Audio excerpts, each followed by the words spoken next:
Rádio Piauí.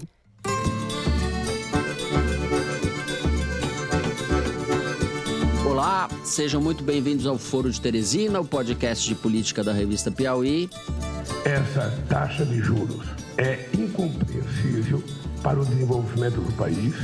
Eu, Fernando de Barros e Silva, na minha casa em São Paulo, tenho o prazer de conversar com o meu amigo José Roberto de Toledo, aqui pertinho. Opa, Toledo! Opa, Fernando! Opa, Thaís Bilenque, que está bem longinho. Atenção, Bolsonaro. 5 de abril de 2023. Seu primeiro encontro com a justiça desde que perdeu as eleições. Thaís Bilenque. Salve, salve, Thaís Bilenque. Salve, salve, Fernando Barros, José Roberto. Thaís Bilenque, que acaba de tomar café da manhã com o presidente Lula e vai nos contar tudo sobre o pão de queijo. Como ele disse, não é nem café da manhã, é um pequeno almoço. Pequeno almoço. Já estamos preparando a fuga para Portugal, né? Nós não estamos partindo do princípio, revoga tudo, se para colocar o que no lugar? Eu acho que nós estamos apresentar o que nós queremos do ensino médio. Vamos, então, ao cardápio da semana. Abrimos o programa falando de governo, estamos chegando a 100 dias de mandato e a Thaís vai nos contar o que ouviu do presidente Lula neste café da manhã. Ele falou sobre a escolha do novo ministro do Supremo, da relação com o Congresso, dos desafios do novo arcabouço fiscal e da reforma tributária, entre outros assuntos. A Thaís já me disse que sentiu Lula bastante à vontade, mas que também estava blindado pelos ministros que participaram do café. Ouviremos o seu relato sobre o que viu e ouviu e comeu. O Toledo e eu, mais o Toledo do que eu, iremos comentar. No segundo bloco, os diamantes de Jair Bolsonaro. O ex-presidente prestou depoimento na última quarta-feira à Polícia Federal em Brasília, ficou lá 3 horas e, durante o seu depoimento, sustentou a lorota de que só tomou ciência dos presentes em dezembro do ano passado. Argumentou que teria buscado informações sobre as joias para evitar um suposto vexame diplomático, caso elas fossem a leilão. Tudo mentira. O presente foi dado a Bolsonaro em outubro de 21 e o governo mobilizou vários de seus quadros para desembaraçar o problema na Receita Federal. Isso aconteceu, como se sabe, pelo menos 8 vezes. O tenente-coronel Mauro Cid, ajudante de ordens de Bolsonaro, uma espécie de Queiroz em versão fardada, também depois em São Paulo. Foi ele que esteve na alfândega em Guarulhos na tentativa de resgatar os diamantes no apagar das luzes do governo. O caso é bastante grave, a gente está falando de quase 20 milhões de reais, suficientes para comprar 3 mansões, como aquela em que mora o senador Flávio Bolsonaro em Brasília. E ainda sobra troco para o leite condensado. Falaremos desse caso de polícia e de outras complicações políticas de Bolsonaro, que está mais perto da inelegibilidade. Por fim, no terceiro bloco, nosso tema é o imbróglio envolvendo o novo ensino médio, que na minha época, na época do Toledo, a gente chamava de colegial. O governo suspendeu por 60 dias o calendário relacionado às mudanças, que incluem alterações no currículo, na carga horária e no Enem. A reforma foi aprovada em 2017 no governo Temer e sua implementação começou no ano passado, apenas para estudantes do primeiro ano. Neste ano estava em curso a adoção pelo segundo ano. Em 2024 a reforma chegaria ou vai chegar ao terceiro ano e ao Enem. Entre as principais mudanças estão a possibilidade de o aluno escolher parte das disciplinas, o aumento da carga horária e uma visão, digamos assim, mais voltada para o mercado de trabalho. O tema é bastante complexo, tem gente séria contra e gente séria a favor. O ensino médio, como se sabe, é o grande gargalo da educação no país. A gente não pode deixar de falar, por fim, do filme de terror de Blumenau, onde 4 crianças foram assassinadas dentro de uma creche. Essa forma de barbárie que avança no país dentro de escolas é, obviamente, e tem que ser um problema da educação. É isso, vem com a gente.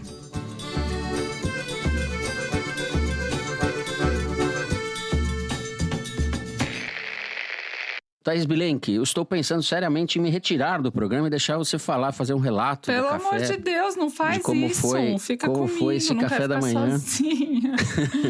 Fernando, posso dar uma sugestão de pergunta para Thaís? Deve. Adoro. Qual era o sabor da geleia? Era diet. Geleia diet de morango eu não provei. Definitivamente não, Toledo. Não Geleia sei. diet. É que você não está Quero saber. precisando. Se fosse o Fernando e eu, a gente atacaria a geleia diet e o bolo de cenoura Eu para já até compensar. desisti dos produtos diet. E aí já poria passei umas desse colherinhas de ponto. adoçante no café pra compensar. Sabe que nem reparei se tinha adoçante ou açúcar. Eu tomo café amargo, foi a única coisa que eu provei, minto, comi um pãozinho. Isso, Thaís é adepta da regra de doce já basta a vida, né, Thaís? Café amargo. É bem essa. Thaís, depois a gente volta pro cardápio, vamos falar do cardápio político. Sim. Começamos pela economia.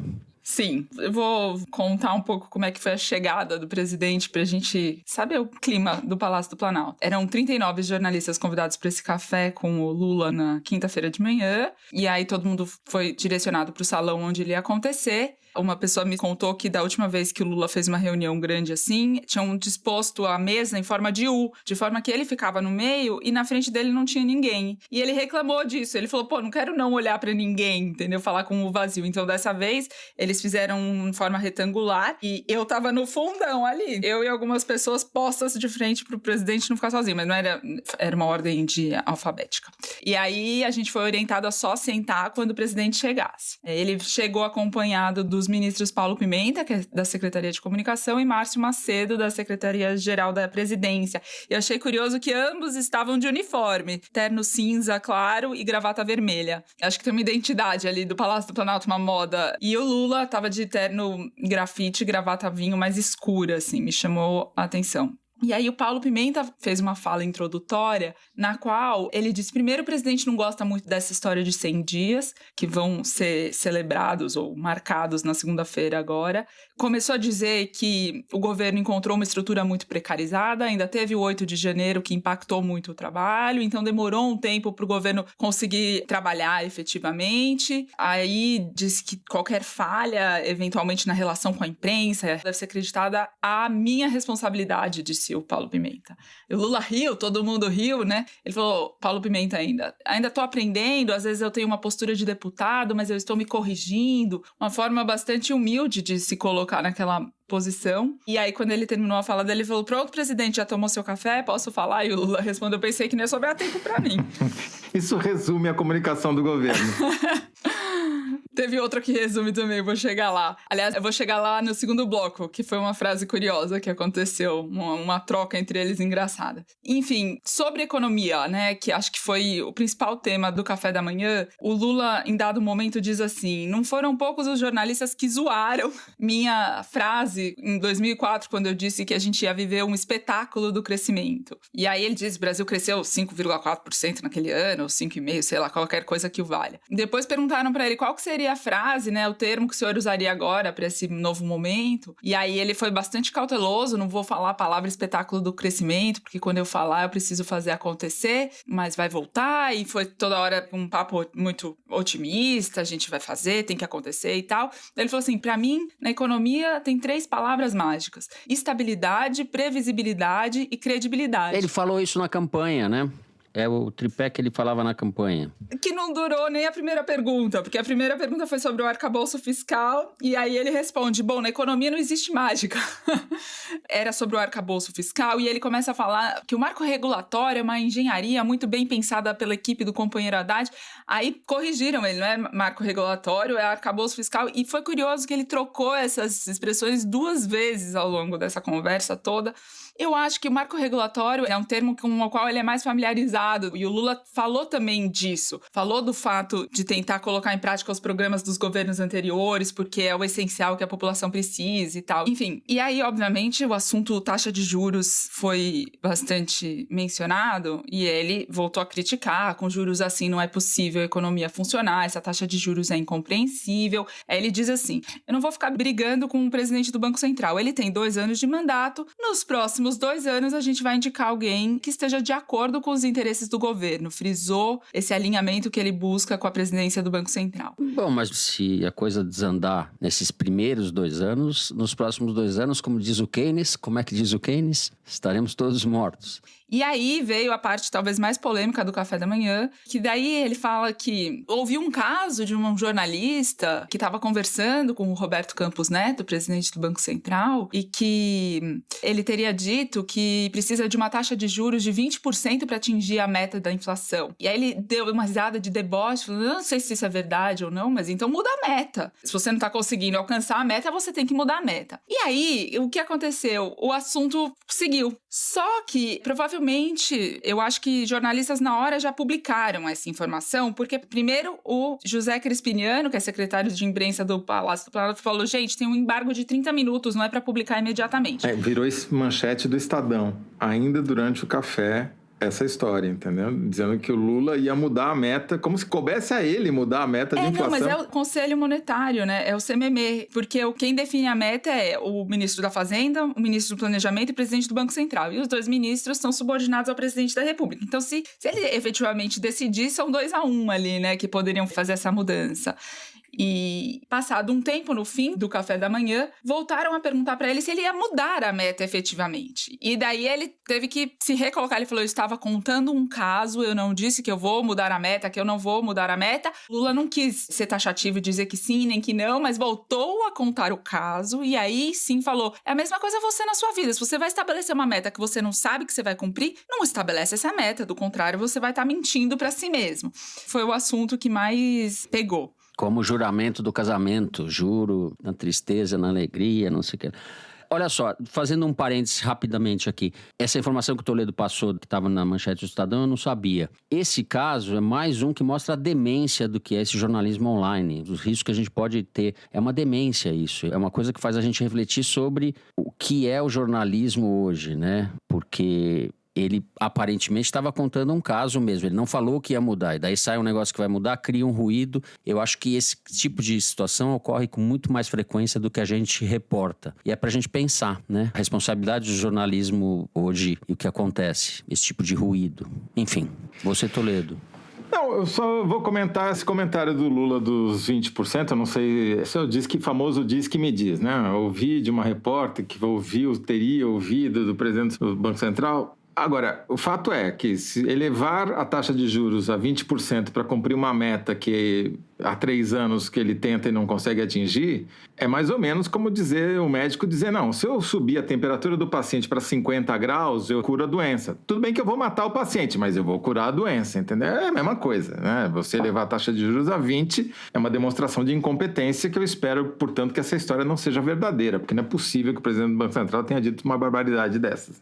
É, de fato. Thaís, ele falou de reforma tributária. Ele estava conversando um pouco sobre a dificuldade de fazer uma coalizão com alto número de partidos e com divergências dentro dos próprios partidos. Não negou que, eventualmente, vá trocar de ministro. E aí disse que a reforma tributária é possivelmente a votação mais difícil no Congresso Nacional do seu mandato, porque, usando as palavras dele, é o que mexe com o bolso das pessoas. E aí ele usou um caso para falar da dificuldade que ele vê, que era que quando se instituiu o cinto de segurança em São Paulo, ninguém ligava, ninguém usava. Aí o Maluf foi lá e botou uma multa para quem não usasse e todo mundo começou a usar. Então, ele diz que a reforma tributária é muito sensível, é muito difícil e que quando ele tentou, no mandato anterior, fazê-la, ele não conseguiu e não conseguiu porque errou na escolha do relator. Que o relator tem que estar alinhado minimamente com o governo para que a coisa funcione. E aí, ele passou um recado dizendo, olha, eu já ouvi dizer que talvez o relator, neste caso, seja um companheiro do PT que foi ministro do governo da Dilma. Não sei se vai ser ele, mas se for, é importante, tá? Já deu o recado de quem ele quer que seja, né? Quem? Que eu entendi que é o Jacques Wagner, mas tem outros companheiros no PT que foram ministros do governo Dilma, pode ser, enfim. Inclusive porque tem que ver se vai começar pelo Senado, vai começar pela Câmara, tem toda uma discussão, então, enfim. É, porque essa reforma, que não é um problema do governo Lula, é um problema do país que não consegue fazer há décadas, mas se fracassar, compromete o governo, como um todo. O que eu diria sobre esse assunto é que o Haddad, me parece até agora, um dos poucos com um plano na cabeça e uma caneta na mão na esplanada dos ministérios, talvez na educação, na saúde e tal, pelo menos nas áreas fundamentais. Se você pega a avaliação do governo que saiu do final de semana do Datafolha, o governo é mais mal avaliado na economia e depois na segurança. É mais bem avaliado nas áreas temáticas típicas da esquerda, né? Então, mulheres, negros, etc. Essa agenda que está bem representada no Ministério, muito mais bem representada do que... Aliás, no governo Bolsonaro não tinha representação nenhuma, no Temer tampouco. Então, é claro que ele sabe, pelo que você está contando aí, Thaís, que a batalha vai ser decidida na economia. Enquanto o governo não deslanchar nessa área, não tem como ele melhorar a sua avaliação e até sobreviver os 4 anos de mandato. E o Haddad está cada dia dando mais evidências que quem vai pagar a conta são os mais ricos. Hoje ele falou que vão ser as 500 empresas, as maiores empresas com maiores lucros pornográficos que não pagam imposto. E isso não vai ficar sem reação. E essa reação vai ser no Congresso, que essas empresas financiam deputados e senadores, né? Então, essa batalha é a batalha fundamental do governo, não resta dúvida quanto a isso. É bom saber que eles estejam conscientes e agindo para isso. Agora, fora isso, a impressão que dá é que tem uma bateção de cabeça desgraçada, né? Em várias áreas. E o governo um pouco a reboque dos acontecimentos. Essa atitude que você falou aí do começo, do ministro tentando parecer, qual foi a expressão que você usou? Humilde, né? Reflete um pouco essa coisa de estar sempre respondendo da mão para a boca o que acontece. E isso passa a impressão de que você não tem um plano, né? Que você está tapando o buraco, né? Agora, eu acho que o governo tem um problema sério de demonstrar quais são as prioridades e fazer valê-las, né? Se ele tropeça até no termo do principal medida, quer dizer, ele e o Haddad não falam a mesma expressão para definir o arcabouço fiscal, marco regulatório, seja lá o que for, já mostra essa dificuldade. E tem um exemplo clássico que está acontecendo que mostra o quão paradoxal pode chegar essa bateção de cabeça. O ministro das Minas e Energia diz que vai mudar a política de preços da Petrobras contra a vontade da direção da Petrobras, sendo que o ministro é liberal, é do PSD, e o presidente da Petrobras é do PT, e o ministro liberal quer acabar com a PPI, que é um alvo do PT durante a campanha, e aí a FUP, que é a Federação dos Petroleiros, que é de esquerda, está com um discurso mais parecido com o ministro liberal do que com o presidente da Petrobras, quer dizer, não entendo mais nada. Para completar, o Lula foi perguntado sobre isso e disse... Não sei o que um falou, o que o outro falou, o governo não está discutindo isso no momento. Pô, quer dizer... É o mundo de ponta cabeça. Ô Zé, só para arrematar do que você falou, eu acho que você tocou no ponto central e fica claro que esse mandato, a gente já sabia disso, mas não vai dar para fazer o jogo de ganha-ganha que foi no primeiro governo Lula, sobretudo. Alguém vai ter que perder. E a gente vai ver agora... E onde o Lula vai ter que aperta. arbitrar essa perda, Fernando. Arbitrar, exatamente exato. Isso. Coisa que o Lula vai ter que fazer de verdade. Qual foi o estilo do Lula durante boa parte da sua vida? Ele foi deixar os outros, os adversários ou aliados se digladiarem e entrar no final do lado do vencedor, entendeu? Quer dizer, não que ele não tivesse prioridades, mas ele deixava a coisa rolar um pouco até se definir. Não vai dar para fazer assim. Eu acho que ele não vai ter tempo para fazer isso e o risco de esperar a situação se resolver sozinha é muito alto. É isso mesmo. Thaís. Vamos falar de ministros do Supremo? Vamos falar do Supremo e mais alguma coisa se você tiver para arrematar. Bom, sobre o ministro do Supremo, a primeira pergunta, perguntaram se ele já tinha decidido o nome que vai substituir o Ricardo Lewandowski, que se aposentou agora do Supremo. E o Lula disse o seguinte, que as pessoas estão muito precipitadas, quem escolhe sou eu, não adianta plantar nome na imprensa, vender como candidato. Os critérios serão meus, e aí um recado, vou tentar aperfeiçoar o meu método de escolha. A pessoa que mais sofreu, enfim, foram vários, na verdade, que depois não atenderam aos interesses do Lula, uma vez com a toga, pensando no Dias Toffoli, Joaquim Barbosa, enfim. E aí, na segunda pergunta, citaram exatamente o Joaquim Barbosa, perguntaram se ele se comprometia a indicar um negro ou uma mulher, especialmente para a segunda vaga, que é a da Rosa Weber, que também se aposenta mais para frente nesse ano. O Lula diz que não queria assumir nenhum compromisso, mas daí ele põe a mão no peito e fala: a pessoa precisa ter compreensão dos problemas sociais desse país, precisa conhecer a realidade social desse país.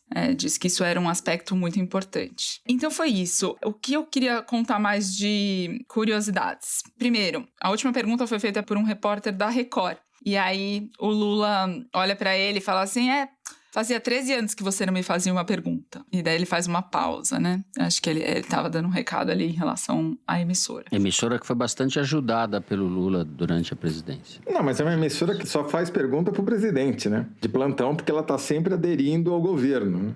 E aí, quando acabou o café da manhã, todo mundo se reuniu ali atrás da mesa para fazer uma foto com os ministros e todos os jornalistas presentes. E aí, o Stuckert, que é o fotógrafo oficial do Lula, fez uma primeira foto, alguém reclamou, faz de novo, não sei o que, ele foi fazer de novo e o Lula tava sério. E aí ele, cara, boa aí, o Stuckert pediu. E o Lula continuou sério e falou, tô falando de desemprego aqui, não dá pra sorrir. Aí sorriu. E ele tava conversando com um jornalista ali num tom mais pessoal, mais íntimo e tal, sobre também as dificuldades do mercado do próprio jornalismo, enfim. E foi isso. Bom, é isso, Thaís Bilenque. Eu espero que você vá para a vaga no Supremo e não o Zanin. Já seria um grande avanço, né? Eu voto com o relator, Sua Excelência. Tá certo. A gente encerra assim o primeiro bloco do programa. Vamos falar dos diamantes de Jair Bolsonaro no segundo. A gente já volta.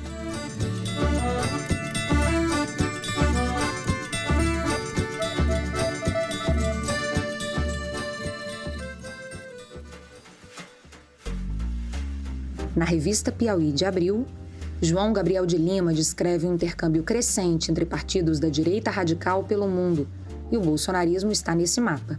Olavo Amaral fala sobre a sensação incômoda e fascinante causada por novos modelos de inteligência artificial, como o ChatGPT, e lembra que é preciso refletir sobre o que está do outro lado. João Batista Júnior relata como os aplicativos de encontros estão facilitando as maratonas sexuais à base de metanfetamina, chamadas de chemsex.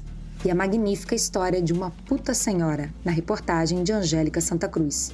No papel, no celular ou no computador, assinante Piauí lê esses e outros textos com exclusividade. Saiba mais em revistapiauí.com.br.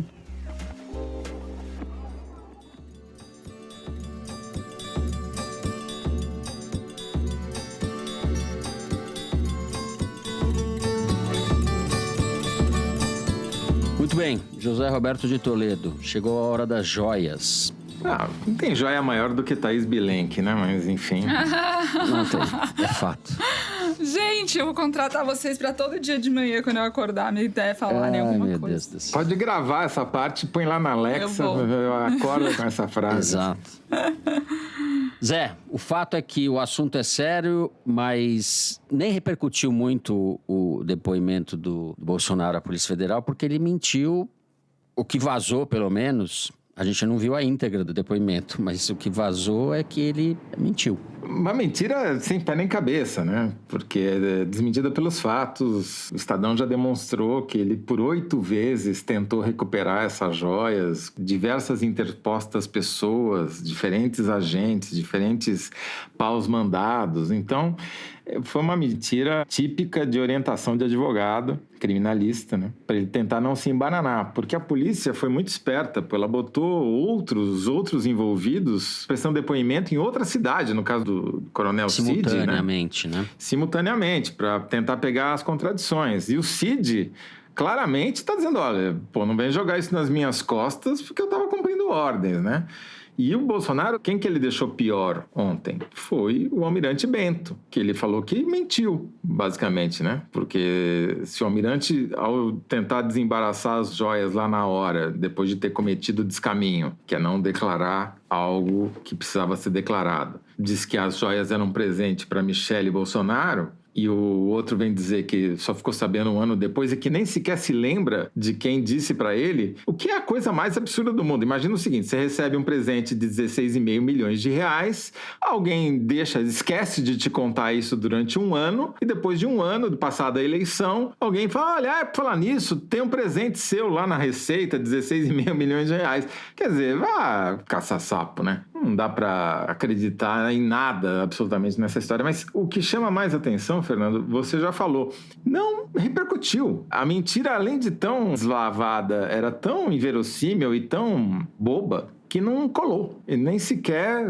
virou manchete. Isso mostra um pouco o que é esse Bolsonaro nessas circunstâncias. Retomando um pouco o que a gente disse no primeiro bloco, a oposição é tão frágil, o Bolsonaro está tão acuado, que o PT batendo cabeça com a Gleisi detonando o Haddad via Lindenberg Farias é mais oposição do que o Bolsonaro, ele mesmo, né? Ontem, além dessa história que é absurda e que, veja bem, só falta vontade política para o Bolsonaro ser indiciado por peculato e descaminho. Não falta mais nada. Todos os elementos de prova estão constituídos. O fato dele ter devolvido as joias é uma confissão.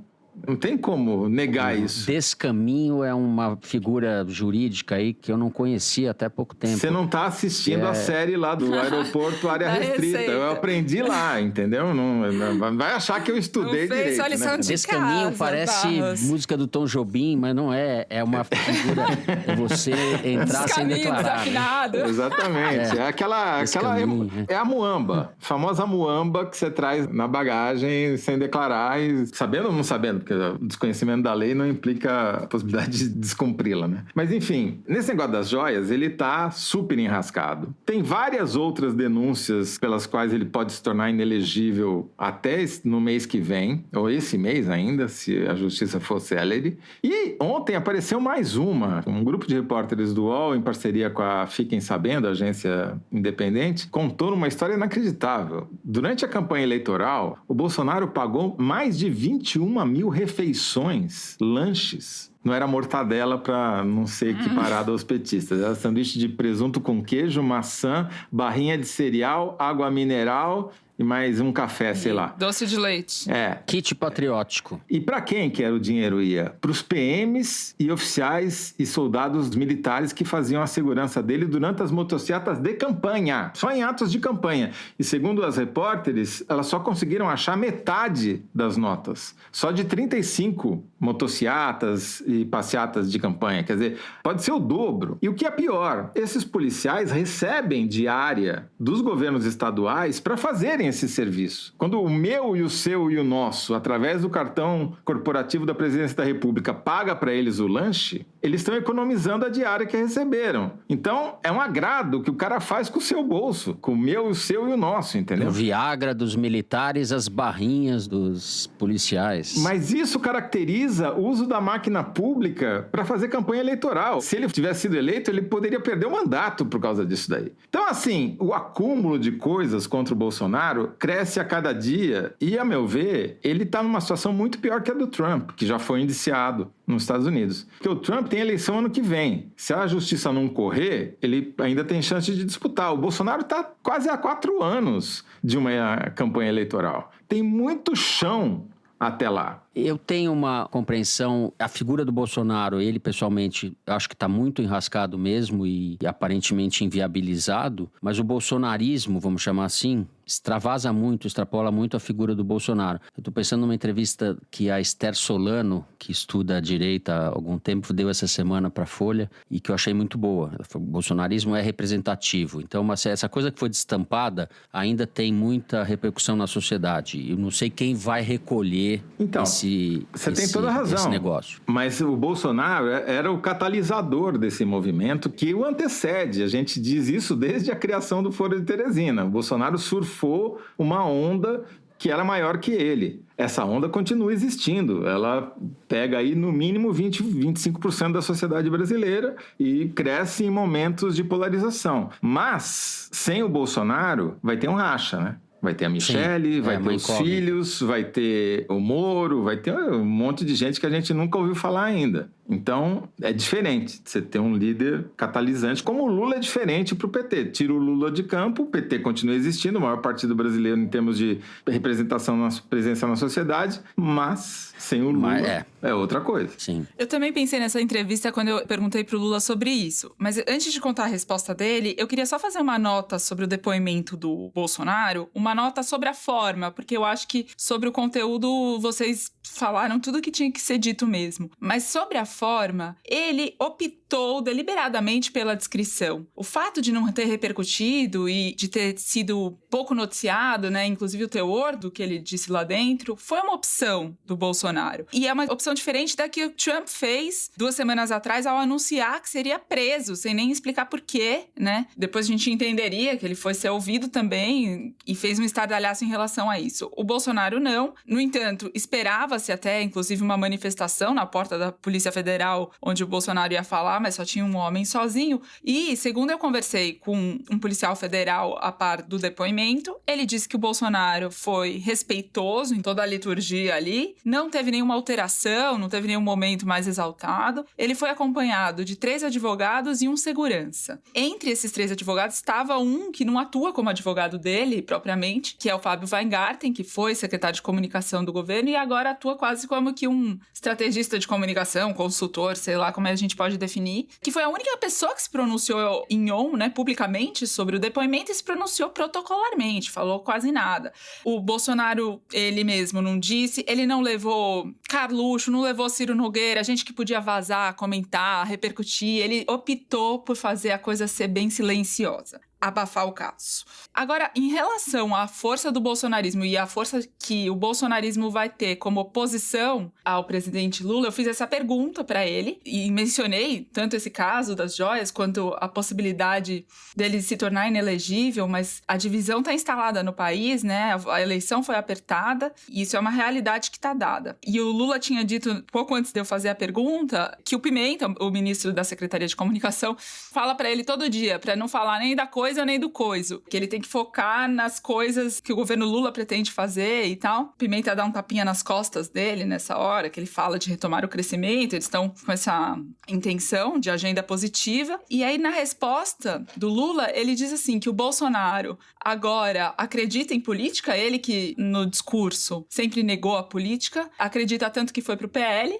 né, que é um dos partidos mais tradicionais e fisiológicos do país, que ele esperava milhões de pessoas para recebê-lo, não aconteceu, mas ele tá aí livre para fazer motociata, só que não tem ninguém mais para fazer motociata com ele porque não tem quem pague a gasolina. Que é exatamente o que o Tolodi estava falando em relação a como que a máquina ajudou a fortalecer o movimento que fez ele crescer enquanto força política. E o Lula não quis comentar o papel estruturante que o bolsonarismo tem na sociedade brasileira, que a Esther Solano tão bem identifica. Minha leitura da forma como ele reage a esse tipo de questão é que talvez não convenha, neste momento, abordar essa divisão do país que vai além de um ex-presidente, né? Que é uma divisão social, de linguagem, de cultura, de costumes. Eu acho isso. Que tem muito motoqueiro querendo fazer motociata, não precisa de barrinha de graça. Tem muita gente querendo fazer. O Bolsonaro é que não pode fazer, mas eu acho que na sociedade tem muita gente querendo acelerar ainda. A diretora que está comendo a sua barrinha, como a gente vê pela imagem, faz com o dedo que o tempo é finito. Então, tempo finito, bloco finito. A gente vai direto para o número da semana. Diretora, já comeu? Terminei, Fernando. Terminei de comer. Pode falar o número? Então, fala o número. Fernando, o número da semana é 87%. 87% das quase 13 milhões de famílias monoparentais do Brasil são chefiadas por mulheres e 13% por homens, do que se conclui que há muito mais mães solteiras do que pais solteiros. O Igualdades dessa semana mostra as mudanças pelas quais passaram as famílias brasileiras e traz informações como o aumento dos casamentos homoafetivos. Em 2013, foram registrados 3.700 casamentos homoafetivos. No ano seguinte, 4.800. Já nos últimos anos, a média tem sido em torno de 9.000, mas proporcionalmente ainda é pouco, porque os casamentos homoafetivos são apenas 1% do total de casamentos no Brasil. Quem assina esse Igualdades é a Lara Machado, a Amanda Gorziza e a Renata Buono. 87% é quase tudo, né? Impressionante. A gente sabe que as famílias monoparentais, como se fala, a maioria é formada por mulheres. Mas 87% grita esse número. Os homens sempre fazendo papelão. Péssima figura. Bom, a gente encerra o número da semana. Depois do intervalo, a gente vai falar da mudança do ensino médio.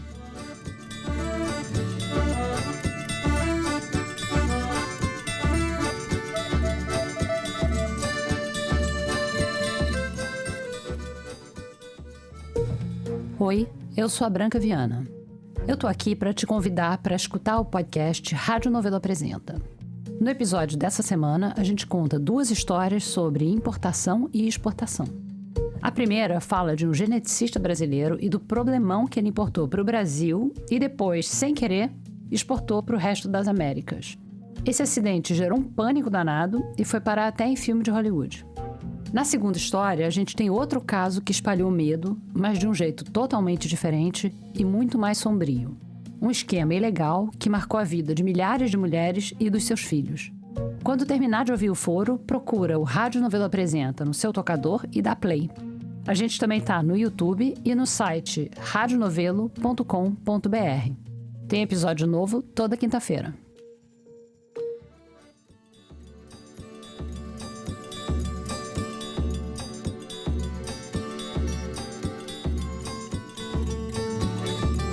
Muito bem, Thaís Bilenque, o nosso assunto é o ensino médio, essa reforma que está encalacrada ou suspensa, né, para consulta pública, mas a realidade brasileira atropelou o nosso tema. Não tem a ver com a reforma do ensino, mas tem a ver com tudo, na verdade. Esse episódio brutal dessa semana em Blumenau. Então, eu acho que você quer começar por aí, né? Sim, inclusive porque, de fato, Fernando, a reforma do ensino médio também tem relação com essa discussão sobre esses massacres. Mas sobre o massacre em si, e a gente falou disso no foro passado, né, num bloco inteiro, porque tinha acabado de acontecer na escola em São Paulo, e agora, dessa vez, numa creche em Blumenau, que é uma coisa inominável. O delegado da Polícia Civil, que foi investigar o caso, a primeira declaração que ele dá é que foi um caso isolado, né, que vai contra toda a literatura de quem está estudando esse tipo de massacre, de ataque, de como eles são articulados e inspirados na rede, e não só na Deep Web, né, em lugares difíceis de acesso, mas em redes abertas e públicas, que eles repetem símbolos, gestos, padrões, discursos misóginos, homofóbicos, racistas. Quer dizer, tem muita conexão, e o delegado da Polícia Civil de Santa Catarina começa dizendo que era um caso isolado. E o segundo aspecto importante é que, desta vez, o Grupo Globo e o Estadão anunciaram uma mudança na política de cobertura desse tipo de massacre, dizendo que vão parar de dar a identidade, divulgar a identidade e as imagens do atentado, porque isso é o que o criminoso em questão quer. É a visibilidade, é assim que eles se promovem entre eles mesmos, eles se consideram mártires e, de novo, os especialistas vinham dizendo há algum tempo que eles não deveriam ter o que eles querem, que isso inspira, incentiva novos episódios. E então houve essa mudança essa semana bastante importante. Tem um ponto para fazer o link com o nosso assunto. Em vários desses ataques que estão cada vez mais frequentes, quem promove, quem faz esses massacres são alunos ou ex-alunos, muitas vezes em idade para estar no ensino médio. E aí começam as críticas que se tem feito fortemente a esse novo modelo que foi proposto pelo presidente Michel Temer e implementado pelo Bolsonaro. Eu vou recapitular só algumas informações sobre o ensino médio para voltar a esse debate.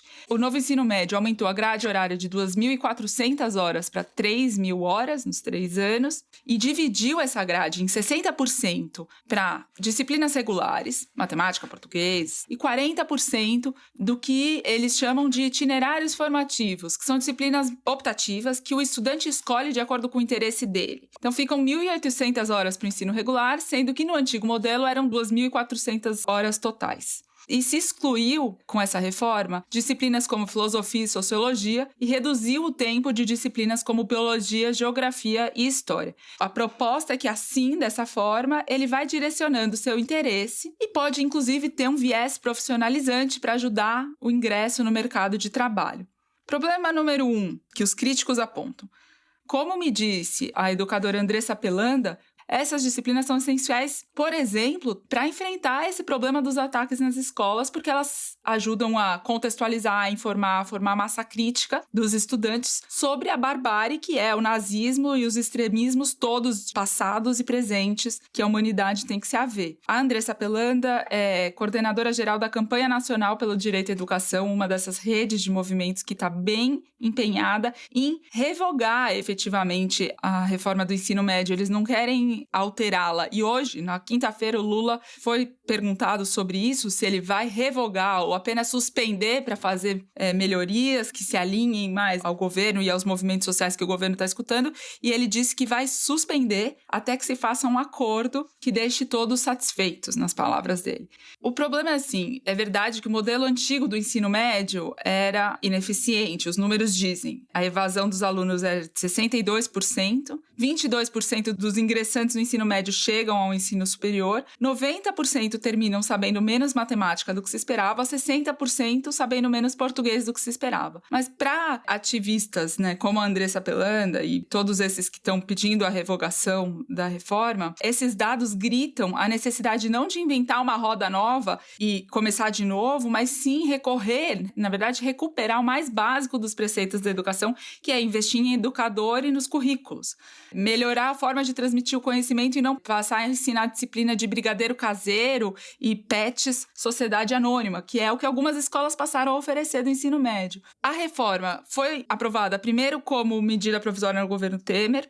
Essas entidades todas já criticam daí, porque medida provisória ela passa a valer já sem debate, então eles criticam esse ponto e criticam o fato de ter muita fundação e instituto empresarial presente em todas essas etapas de formulação e implementação desse novo ensino médio. E aí tem o agravante disso ter acontecido durante o governo Bolsonaro, né, quando a gestão do MEC era omissa, amalucada, com aqueles ministros, um mais problemático do que o outro, no meio da pandemia, sem centralização, sem comando. E o resultado foi que cada estado implementou o novo ensino médio de um jeito e com as suas peculiaridades. E isso agrava muito a desigualdade entre uma rede e outra, porque tem escola no país que mal tem água, banheiro e biblioteca, quanto menos laboratório para fazer o itinerário formativo de ciência que um aluno interessado em medicina, vamos dizer, vai querer fazer. Então, um estudante que seja pobre vai ficar sujeito a disciplinas rasas, muitas vezes, ou mal dadas, porque a escola não tem nenhuma condição de oferecer aquilo,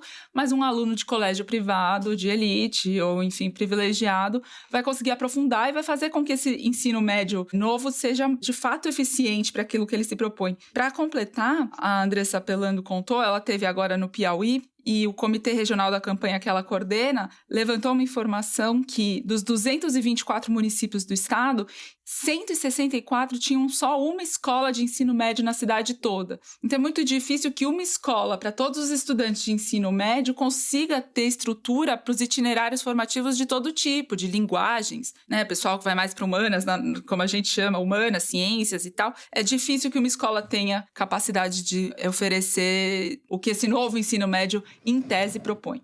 Uhum. José Roberto de Toledo, algo a salvar? Muito. Eu vou fazer um contraponto. Muito bom. O ensino médio brasileiro era um lixo. Se você pega a qualificação do Brasil no PISA, que é uma prova aplicada em vários países, o Brasil estava nos últimos lugares. E uma das razões para isso acontecer é que eram 4 horas por dia para enfiar 13 disciplinas, enquanto na maior parte do mundo civilizado você tem 7 horas, 8 horas de aula. Esse era o problema principal. E a discussão do novo ensino médio começa com quem? Fernando Haddad, ministro da Educação de Lula, porque reconhece que isso é um problema e precisa mudar. Essa discussão vai evoluindo, vira um projeto de lei de um deputado do PT, do Reginaldo, de Minas Gerais, vai para o Congresso e lá cai a Dilma, muda tudo e assume o Temer e, numa canetada, o Mendoncinha, ministro da Educação, implementa o novo ensino médio sem nenhuma discussão. Exato. Qual é o problema? Pelo uso das mesóclises no ensino médio. E daí vem o Bolsonaro, nomeia um monte de acelerados como ministro da Educação e o MEC deixa de existir como coordenador do ensino no país, que era no momento chave da implementação do ensino médio. Vamos lembrar que a data limite para implementação é 2024. O que aconteceu nesse meio tempo? Alguns estados conseguiram evoluir e tiveram bons resultados. Pernambuco é o caso deles, é um desses exemplos. As escolas particulares, já mirando no Enem de 2024, reformaram sua grade, criaram esses itinerários, porque, vamos lembrar, o Enem deveria ter provas diferentes para quem seguiu itinerários diferentes, ou seja, a avaliação vai ser de acordo com o caminho que o aluno escolheu fazer. Agora, não dá, a meu ver, aos 45 do segundo tempo, na véspera do negócio ser implementado, de você cancelar e voltar para 2016. Não dá. Por quê? Porque um monte de escolas e um monte de alunos já estão vivendo essa nova realidade. Então, você vai ter que criar uma situação de acomodação. que não vai ser ideal, obviamente, né? Mas me parece que o simples cancelamento é uma injustiça com todos os alunos que já fizeram isso. E não foram só alunos da rede privada, foram também alunos da rede pública. Eu acho que é injusto a rede você pública pegar... que responde por 80%, né? Sim, e assim, os que advogam a simples revogação pegam uma disciplina esdrúxula, e tem vários exemplos, para desqualificar uma coisa que é muito mais complexa e séria, né? Então, eu entendo que tem professor com medo de perder aula, eu entendo que tem professor sobrecarregado, tendo que dar disciplinas e cumprir funções que não são as deles, eu entendo que tem criança em município que não tem como optar pela carreira, pelo itinerário que ela gostaria, porque não tem oferta, mas não é revogando e fazendo de conta que não existia um problema antes que a gente vai resolver o problema, né? Eu concordo até com a suspensão, porque precisava. É como se, assim, ficamos 4 anos no caos, aí assume um novo governo, os caras, bom, vamos tentar recuperar o tempo perdido.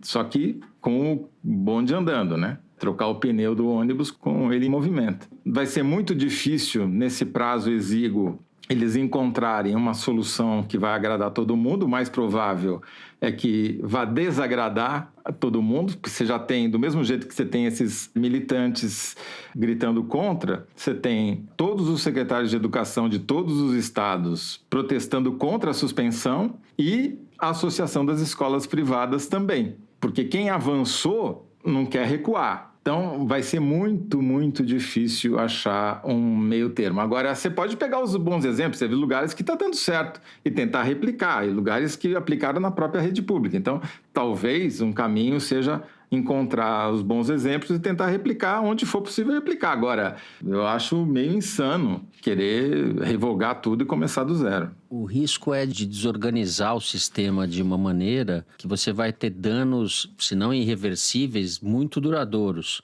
Tem coisas que me parecem muito positivas, como aumento de carga horária, facultar, dar maior flexibilidade ao currículo, permitir que o estudante...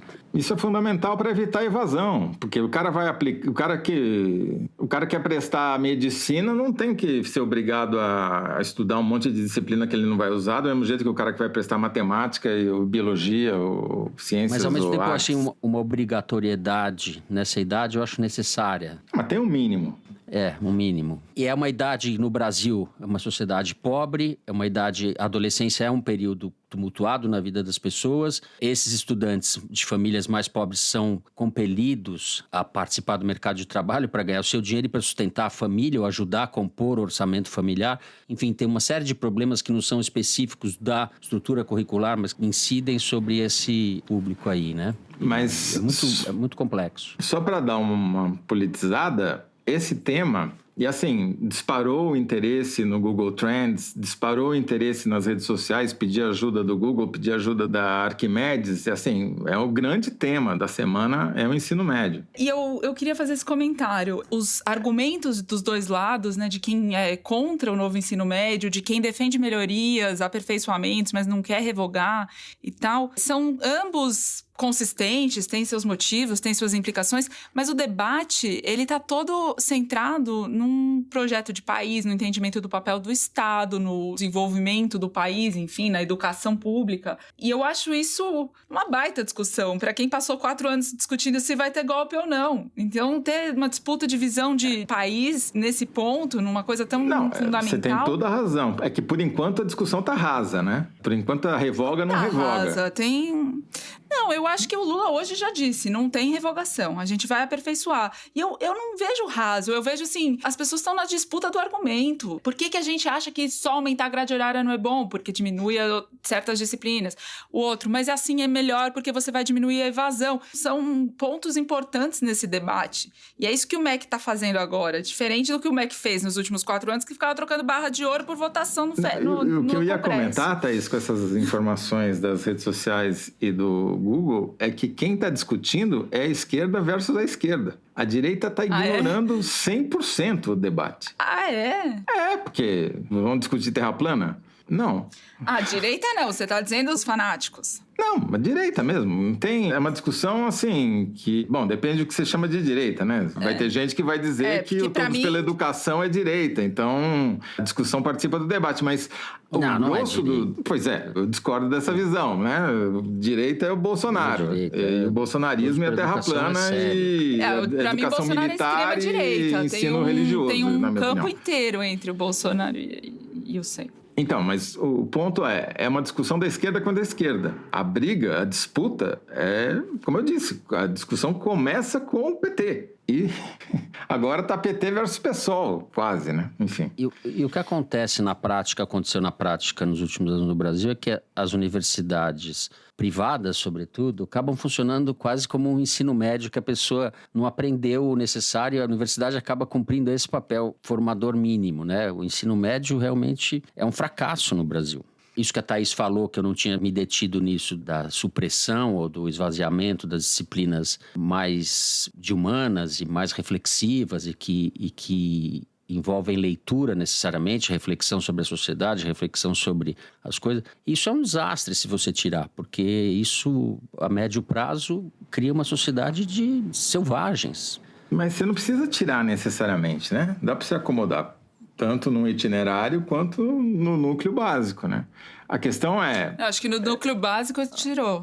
Então, sim, mas dá para você implementar no núcleo básico, é isso que eu quero dizer, entendeu? A maneira... aperfeiçoar isso, entendeu? Né? Exato, você aumenta... Isso é negociável, né? Esse que é o ponto. O problema é que o MEC abriu mão de qualquer papel de coordenação e ter um currículo mínimo igual para todo mundo. Divergências foram expostas. Na verdade, é mostrar que os dois lados, como a Thaís falou... Não, mas eu não falei a minha opinião. Eu, inclusive, liguei pro Toledo para perguntar se ele ia fazer o contraponto, porque senão eu mesma ia fazer. Então, não, é verdade. A gente fez um jogral. Eu não dei o crédito, mas tô aqui de porta-voz da Cláudia Costin, entendeu? Não, mas é uma pessoa que tá debruçada sobre esse assunto. Eu teria ouvido ela e outras tantas com muito prazer. Eu tô aqui na função de repórter, de reportar uma parcela da sociedade que tá fazendo uma reivindicação. Eu não tô dando a minha opinião. Função de repórter, mas você não é uma repórter capivara, nunca foi. Você não reporta apenas, você formula a partir das coisas que você ouve das pessoas. E a Cláudia Costin é representante das tucanas, da época que os tucanos tinham compromisso com a civilização. É um animal em extinção. Depois do Aécio de 2014, acabou esses tucanos, né? O Aécio justamente representa a mutação dos tucanos. Bom, gente, a gente vai encerrar também. Suspendemos as conclusões sobre o terceiro bloco para discutir melhor, aprofundar se vamos ter mais sociologia, mais filosofia, mais divergências. Sem intervalo, então, vamos direto para o Kinder Ovo. Vamos ver se os ares de Brasília fazem bem a Thaís. Kinder Ovo, não direção.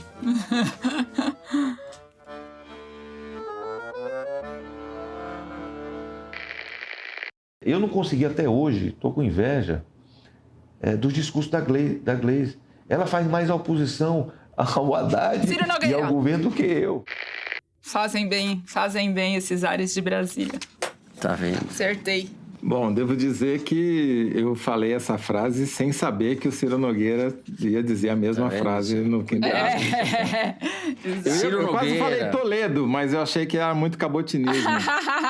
Ciro Nogueira, este filósofo do Centrão, do bloco parlamentar PP Republicanos. Ele que é do Piauí, em entrevista à revista Cruzoé. Então é isso. Thaís Bilenque acertou. Foi o Toledo imitando o Ciro Nogueira. Não, foi o Ciro Nogueira imitando Toledo, não é não? Ciro Nogueira imitando Toledo. Faça justiça. Certo. Muito bem. Vamos, então, para as cartinhas, o Correio Elegante. Momento de vocês. Eu vou começar com o e-mail do Otávio Silva. Estava navegando no Twitter, ao invés de escrever minha tese de doutorado, e não sei o que me deu, que resolvi clicar no perfil do Fernando Barros. E qual não foi minha surpresa ao notar um segue você ao lado do nome. De início, me senti muito privilegiado, mas logo tive um flashback de todos os tweets constrangedores que já fiz e entrei numa crise de vergonha ao me perguntar quais já chegaram aos olhos do apresentador do foro. Agora, toda vez que vou twittar, me pergunto como Fernando Barros reagiria. Se a resposta não me agrada, não tuito. Achei uma prática saudável. Um grande abraço aos três. Tavos, tuita aí. Fernando Barros foi promovido a superego. Exato. Mal sabe ele que nosso superego aqui nesse programa é o do José Roberto, mas tudo bem. Nosso superego é o João Felipe. Não sou eu, não. João Felipe é nossa salvação, não nosso... Não, mas eu que acredito em superego, digo que a salvação é o superego. Bom, eu vou ler o Luiz Otávio Coimbra, que escreveu assim. Caros, desde a primeira edição, ouço o Foro acompanhado da minha companheira, Andrea. Até 2020, morávamos em Maryland, nos Estados Unidos, e ouvíamos o podcast deitados na rede no quintal de casa. Em 2021, mudamos para o Belize, a trabalho, e passamos a ouvir na varanda do nosso apartamento de frente para o Mar do Caribe. Belize? Mas sejam de... Belize. Belize? Belize, meu. Temos ouvintes no Belize. Salve, salve, Belize! Uau! Ele escuta o programa na varanda do apartamento de frente para o Mar do Caribe. Inveja. Mas, seja onde for, sempre ouvindo o Foro de mãos dadas, namorando. Assim que nesses quase 5 anos de programa, vocês trouxeram, além das notícias do nosso país, momentos de muita ternura. Muito obrigado, Fernando, Toledo, Thaís. Continuem sempre com o trabalho e garanto que no pequeno Belize, a Andrea, de mãos dadas comigo, estará ouvindo até o finalzinho, esperando o abraço dos queridos amigos do Foro de Teresina. Andréia, você não precisa de mais nada, né? Porque Belize, namorado, ouvindo o Foro de mão dada, olhando o Mar do Caribe, eu não vou atrapalhar essa ternura. Cena. Achei que deu uma humilhadinha, Luiz Otávio. Uau. Rafael Barbosa de Freitas prova por A mais B que o Foro também é cultura e faz parte dos novos itinerários do ensino médio. Diz ele: olá, queridos. Conheci o Foro em 2022, quando a professora do curso de redação pediu que acompanhássemos veículos jornalísticos com atualidades da política brasileira. E, graças a vocês, consegui manter-me antenado ao que acontecia na caquistocracia. E depois de muitos treinos, saí de uns 780 no Enem de 2021 para incríveis 940 pontos na redação do Enem de 2022. Com a nota, consegui uma vaga em Relações Internacionais na UF, a Federal Fluminense, e passei para a USP e PUC de São Paulo. Não tenho como mensurar minha gratidão. Com suas análises, apurei meu senso crítico e hoje me considero um cidadão mais consciente. Agora começo a atuar como ativista climático e político, com o meu projeto inspirado no Foro e na Conferência das Partes da ONU para ser um espaço de debate e indicações de conteúdos para a sociedade. Bom, é isso. Muito obrigado e continuem firmes. Venceremos. Olha o outro humilhando. O Rafael Barbosa aqui é a prova de que o novo ensino médio existe no Foro de Teresina. Vamos falar, é isso. Menos mesóclises, mais Foro. Eu vou lançar esse Eu não acredito, eu acho que ele estudou, praticou, foi a professora, claro, a gente só não atrapalhou muito. Será? Né? Eu me nego a me colocar nesse lugar de que eu melhorei a vida de alguém. Não dá, não consigo imaginar. Ah, Fernando, você melhorou minha vida também. Ai, Thaís, depois dessa declaração de amor, vamos acabar logo o programa pra você pegar o avião. Isso. Senão a Thaís vai perder o avião. Tava só puxando seu saco pra você encerrar o programa e eu pegar o voozinho. Vai com 5 stars aqui, encerrar com 5 stars. Assim vamos terminando o programa de hoje. Se você gostou, não deixa de seguir, dar 5 stars e agora comentar ou fazer uma pergunta pra gente no Spotify. A Cris Vasconcelos falou que isso é importante, isso daí. Pode também seguir no Apple Podcast, na Amazon Music, favoritar no Deezer, ou se inscrever no Google Podcast, no Castbox ou no YouTube. O Foro de Teresina é uma produção da Rádio Novelo para a revista Piauí, com a coordenação geral da Evelyn Argenta. A direção é da Mari Faria e a produção do Marcos Amoroso. O apoio de produção é da Natália Silva, a edição é da Evelyn Argenta e do Thiago Picado. A finalização e a mixagem são do Luiz Rodrigues e do João Jabassi, do Pipoca Sound, Jabassi, que é também o intérprete da nossa melodia tema, composta por Vânia Salles e Beto Boreno. A nossa coordenação digital é feita pela Cris Vasconcelos e pela Bia Ribeiro. A checagem do programa é do João Felipe Carvalho e a ilustração no site do Fernando Carvalho. O Foro foi gravado nas nossas casas em São Paulo e no estúdio Madruga, em Brasília. Eu me despeço assim dos meus amigos, José Roberto de Toledo. Tchau, Toledo. Tchau, Fernando. Boa viagem, Thaís. Enquanto a Thaís pega o itinerário para São Paulo, eu pego o itinerário para a roça. Ele vai para Grande Matão. Vai para Grande Matão cuidar das suas propriedades. Porque vocês sabem, ouvintes, ele só faz o programa por amor. Ele não precisa. As minhas propriedades são menores do que as de uma minhoca, né? Thaís Bilenka, tchau, querida. Beijo. Boa viagem para você. Muito obrigada. Já fez o check-in? Super beijo. Já, tá feito. É então só tá chegar. Tudo bem. Gente, boa semana para vocês. Thaís, não despacha a bagagem. Você viu o que aconteceu com as goianas lá na Alemanha, né? Não, o quê? Elas trocaram um esquema no aeroporto de Guarulhos que troca as malas e elas foram presas com 20 quilos de cocaína. Estão lá faz um mês. Cuidado para não trocarem a mala aí com alguém da família Bolsonaro, que vai estar cheia de joia a sua mala quando chegar em São Paulo. Não despacha, leva tá com louco. você. Cuidado. A minha mala, quem ficar com ela vai largar no aeroporto e sair correndo. Não vai querer minha mala, não.